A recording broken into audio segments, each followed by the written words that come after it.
You unravel me with a melody. You surround me with the song of deliverance from my enemies, till all my fears are gone. I'm no longer a slave to fear. I am a child of God. I'm no longer a slave to fear. I am a child of God. Hey guys, welcome back to Singing Mamas. I'm Bianca. And I'm Gabriella, And this is episode 2. and today we're going to be talking about peer pressure.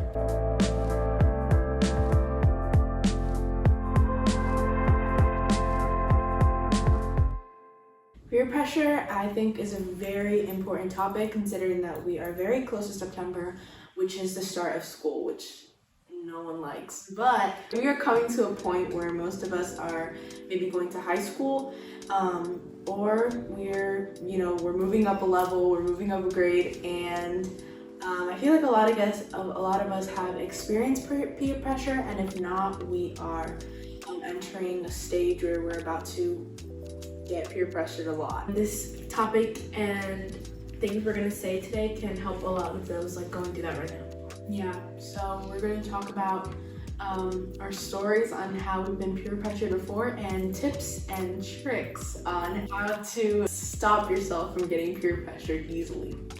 For those of you who do not know what peer pressure is when you are influenced by people in a certain way. If you're with friends who are doing something that typically you wouldn't do and they convince you to do what they are doing, this is an example of peer pressure. A lot of people fall into peer pressure because they don't really know who they are and they're trying to fit in to a certain group of friends. They want to seem cool, and some ways it can affect you. You can fall into a lot of things. You can fall into drugs, you can fall into addictions, you can fall into depression, anxiety, because you want to fit in with a certain group. It's kind of a loss of identity. So who you are. How we see it is if you go in to peer pressure, you just want to fit in, just want to seem cool, you're going to come out with something worse than what you came in. You can come in with addictions, like I said, or even depression. But if you go in to peer pressure feeling bad already about yourself, feeling down, and you just want to find something new for yourself, I guess, to kind of distract yourself, Yeah. or kind of make you feel good or you peaceful. belong somewhere. Yeah. You're gonna come out worse than how you came in. So at the end of the day, there's no win at all. So that's one thing to keep in mind if you want to do it or something. Yeah, there are actually different types of peer pressures. There's not only negative peer pressure, there isn't only bad ones, there are also positive peer pressures. There are actually 6 types of peer pressures. There is spoken peer pressure, unspoken peer pressure, direct peer pressure, indirect peer pressure, positive peer pressure, and negative peer pressure. So as you guys can see, it's not only negative, and we're going to be going in depth for each one. Even after researching about peer pressure and the different types, I honestly did not know that there were different types of peer pressures. And this was kind of all new to me, and maybe this is new to some of you guys too. So spoken peer pressure is the type of peer pressure that involves one individual or a group asking another individual to participate in some type of behavior. In a group setting, the pressure is felt much stronger considering the amount of people there are. So the more people that are pressuring you, the more pressure you're going to feel.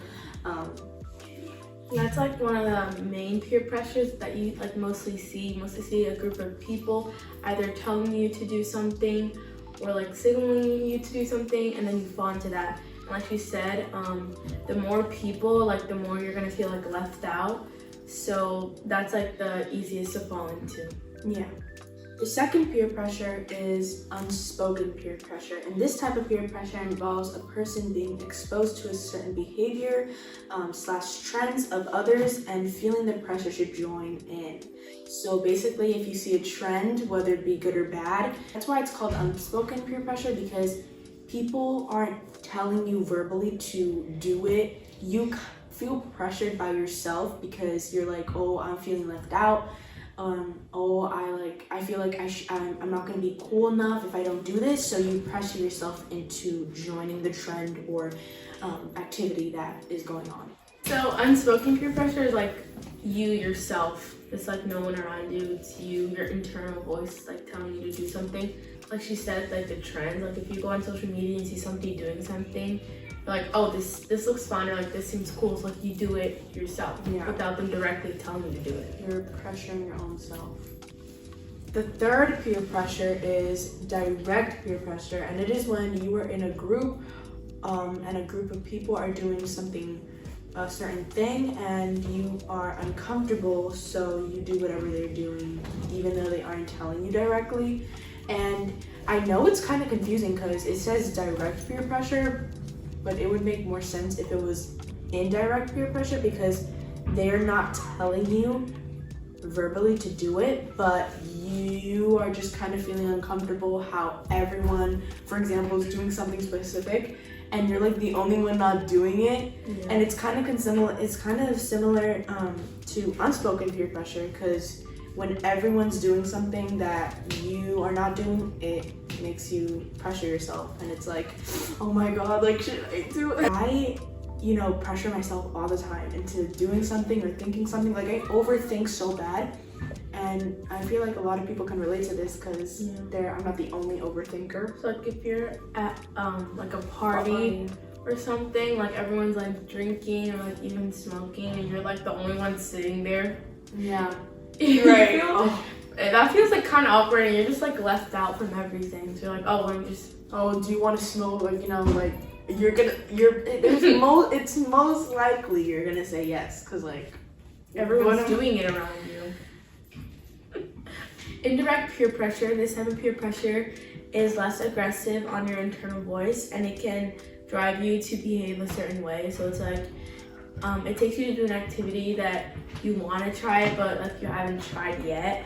And it can be unspoken, but it can also influence how you feel about like yourselves and others around you. So for example, if people are pressuring you to like go on a ride, but like you don't want to, and like you're gonna feel bad about yourself, like if you don't go on the ride. But if you do go on the ride, then like you're gonna feel good and accomplished. So it can go like either way. So like it can take you to do something that you haven't tried but want to. So that's kind of a good one, but it can also be like taken in a bad way. So like if you haven't for example, like if you haven't, for example, like maybe you want to like steal something and you haven't done it yet and you want to try, like that can take you and drive you to do it. And if you don't do it, then it might make you feel like you aren't like tough enough, or like you aren't cool enough or something.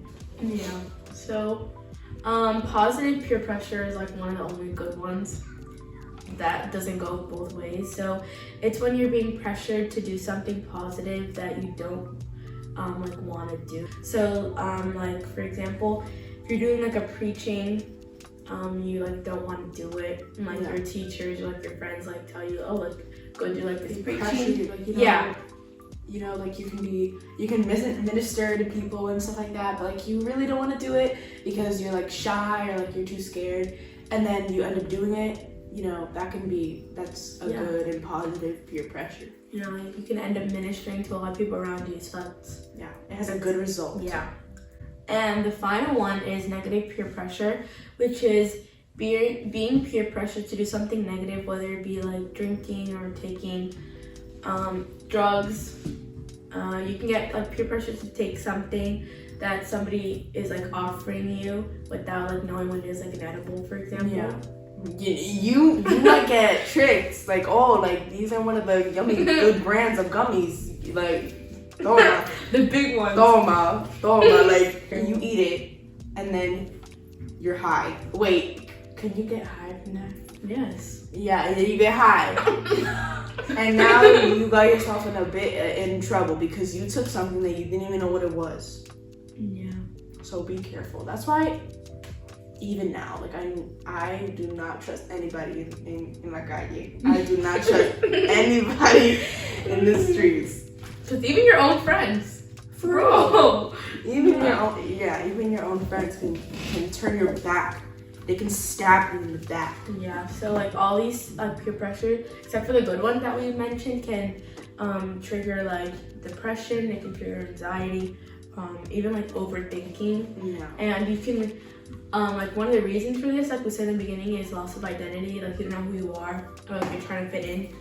So also like addiction and even like suicide, like Yes. you can like go into like a deep hole and like you just wanna like people take drugs to like make them feel like they want that temporary high. They want to feel peaceful at first. Like, you know, I take drugs to cope with my anxiety or depression, and then you're just digging yourself a deeper hole, which is not getting you anywhere. A lot of people like do these things like have an identity, like maybe like they take drugs like that be their identity. So sometimes when you don't know who you are, you look in the world to see like what you can find and what you can to help temporarily use. And that just ends up making you even worse. Yeah, don't do it. Just come to God.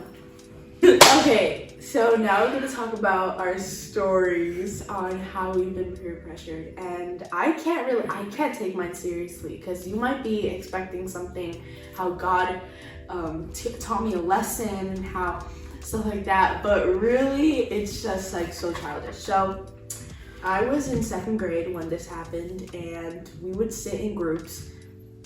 In 2nd grade, I remember I was like group 4, and there was like 4 tables, and I was sitting with a group of friends, for a group of classmates around, and I was known for eating paper. I was known for eating paper, so I don't know why, but it tasted good, not even gonna lie. So I had this crumpled paper, I crumpled it, and I was like, they were like, eat it. They were like, and it was a big one. It was like this big, guys. I swear, and it was big. So they were like chanting, eat it. Of course, I was peer pressured into eating the paper, and honestly, I was used to eating paper, so that didn't really bother me until I ate it and it got stuck in my throat and I almost died. I literally almost died. I felt it. It was stuck to my throat and it was stopping my breathing. It was stopping my breathing because I would breathe through my mouth, and because I couldn't breathe. Like if I close my mouth, I can barely breathe. So I asked the teacher if I can get some water to see if it would go down. And when I went to go get water, it wasn't going down. But it was going down, but it was going down very slowly. And it did not open your airways? My airways. I felt like I was gonna die, and I almost started crying. I think I did actually, like in the water fountain. In front of the bathroom. So my lesson, I guess, was to not eat paper again and to not get peer pressure, because you might have that poker face, but really you're like hurting inside, you're dying inside. So I remember this one time I was like at recess, and I was like, we were playing Foursquare, and I was like in the line. There was like a line next to the box, and like this girl wanted to skip me, like my friends. They told me to chase her, so we were running around like chasing the girl. And then like I ended up pushing her because like they told me to push her. Like so I pushed her to the ground, and then we ended up getting in trouble. Then we have to like, you know, like when they used to like do that thing where they walked around, like walking. Oh, the laps, like. Yeah, right there. To the other walking. building? Yeah, like when we got in trouble and like, they would make us walk. We had to walk. There was like 4 of us walking around. Okay. I honestly at that I would have cried. I was so sensitive. More like I was super sensitive when I was little. So I probably would have started crying as I was walking around. So, that time we got in trouble because I pushed a girl, and it kind of like it made us all get in trouble, honestly. Yeah. So like they told me to push her, and I ended up pushing her, but like since we were like in a group chasing her around, we ended up all getting. I feel like there were other ways to solve. I would have just let her skip me. I honestly really didn't care. I'm not a professional when it comes to standing up for myself, so I would. One is because it's not really a big deal. Like I'm pretty sure you guys are all going to the same place because you guys were in the same class. We were playing Foursquare. She wanted to skip me in the line. Oh, I thought you. I thought it was like in a line. No, we were In at a line. recess. Did you not hear? We were at recess, and they made us walk. That one moment I took that I pushed the girl, it ended up getting us all in trouble. So. Yeah, so don't get peer pressure for doing bad things to other people. Don't get peer pressure into doing things you don't want to because you'll probably end up getting in trouble. Yeah. I saw this a lot in elementary school. Like sometimes people would like a group of kids would like be doing something, whether it was mostly bad. And I remember like I would pressure myself into doing it so that I can like be cool or whatever.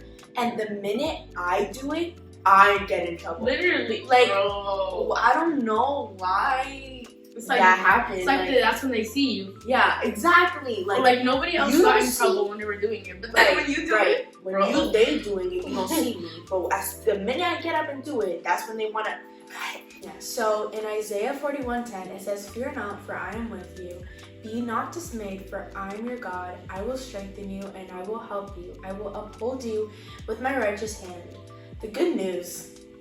The Bible tells you again and again that God will strengthen you, guide you, help you, and lead you to heaven with his love and grace. So basically, to kind of explain this verse in my own words, is basically it's saying do not be afraid because God will guide you, and when you're lost and when you don't know what to do, he will help you, he will guide you, and he will show you the right path. But obviously that is if you let him, because one thing is to be stubborn, and then the other is to not know when God is talking to you, getting signs that he's talking to you. So it's okay if you're lost, it's okay if you don't know where to go. You just call out to God, and God speaks to you in many different ways. And I feel like God is like so powerful that I feel like you'll know when he's talking to you. You'll get that little voice in your head or that feeling. So also, in order to have like help, you're gonna have to seek him. It's not like in some occasions like he comes to you, but most of the times like you're gonna have to seek him for help. Like if you don't, then there's like no way of getting help, because like the verse said, he's the one who's gonna strengthen us and give us hope to continue. So if you don't seek for him, then you're just gonna be there stuck. yeah, So trying to find ways and help in the world when really you should be seeking help in him. Another verse that we found on peer pressure is Romans 12:2. It says, "Don't copy the behavior and customs of this world, but let God transform you into a new person by changing the way you think. Then you will learn to know God's will for you, which is good and pleasing and perfect." So basically, like we said before, if you seek him, seek his word, you're gonna know who you are. You're gonna know where you stand and your identity. And here it says, then you will learn to know God's will for you. So if you seek him, you're gonna know exactly who you are. So you're not gonna like go to groups trying to find an identity. You're gonna know who you are. You're gonna know what you believe in. So you're not gonna fall into that temptation of the peer pressure. There is actually like an example that I told my mom I remember, and because believe it or not, like I struggled with my identity. I struggled with confidence. I struggled with who I was. So I told my mom this example. I was like, "Mom, sometimes you try to please other people and because we don't know who we are. So we try to look for who we are in other people when really we should be finding it in God. And I remember I told my mom, I was like, so 2 plus 2, it was really like a simple example. I said, 2 plus 2 is 4, right? And you walk around knowing that. And all of a sudden you come across this person who's like, 2 plus 2 is 5, not 4. And you're like, no, 2 plus 2 is 4. So if you are not confident and if you are not sure that 2 plus 2 is 4, you're gonna hesitate. You're gonna be like, maybe 2 plus 2 is 5. But if you are confident and you know who you are, you know what the answer is, you're gonna be like, no, 2 plus 2 is 4. And that's the same thing with who you are. You walk around, someone told me that I'm beautiful, or God told me that I'm beautiful.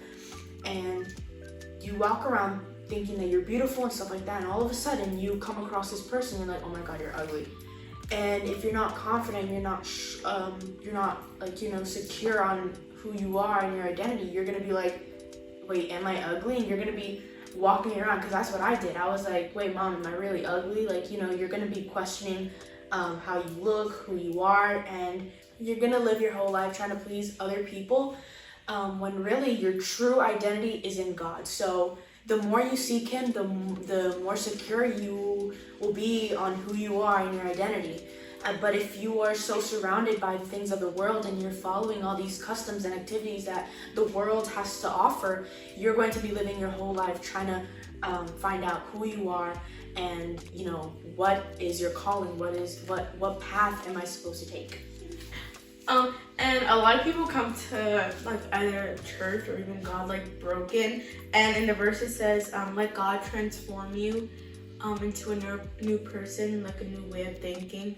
So if you think, everyone comes broken, honestly. So everyone, no one's perfect. So what this verse is saying is that you go to God so that He can change your way of thinking and change your behaviors and your customs of the world. Everyone has but obviously He's not going to force you. It's you're your gonna choice have to allow Him to do that. You have to open your heart and allow Him to do it, because if not, then a stubborn person is not gonna.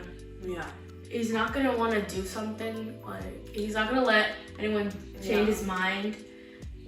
He has to do it himself, in order to be able to actually change. Yeah. Because then you get nowhere. One thing is to, do you want to be saved? Do you want me to transform you? And, a stubborn person will probably say no. Yeah. But a person with an open heart, and a person with an open heart is going to say yes. So have an open heart so you can be transformed by God. So to end this video, we are obviously going to do our motivational words.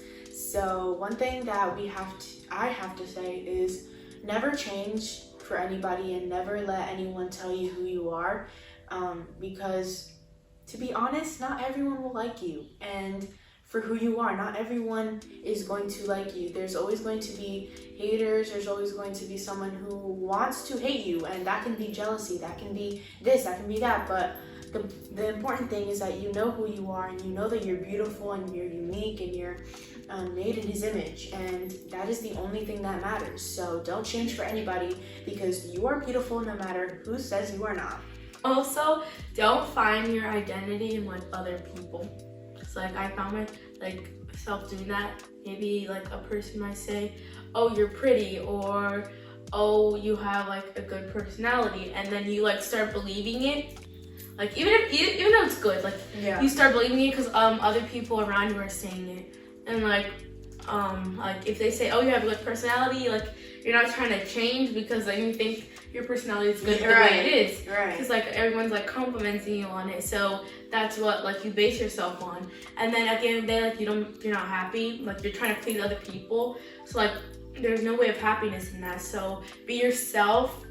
Don't try to confide in other people's opinion in you. Yeah. If they think you're pretty, if they think you're ugly, if they think you're fat, annoying, if they think you're petty, if they think, who cares? That's Just my, be yourself at the end I of the day. learned all this from my mom and God. Yeah. Like my mom has the biggest confidence ever. Like And my mom, and my aunt, Bro. they have the biggest confidence. Like their confidence is like really high. So we get their advice from them.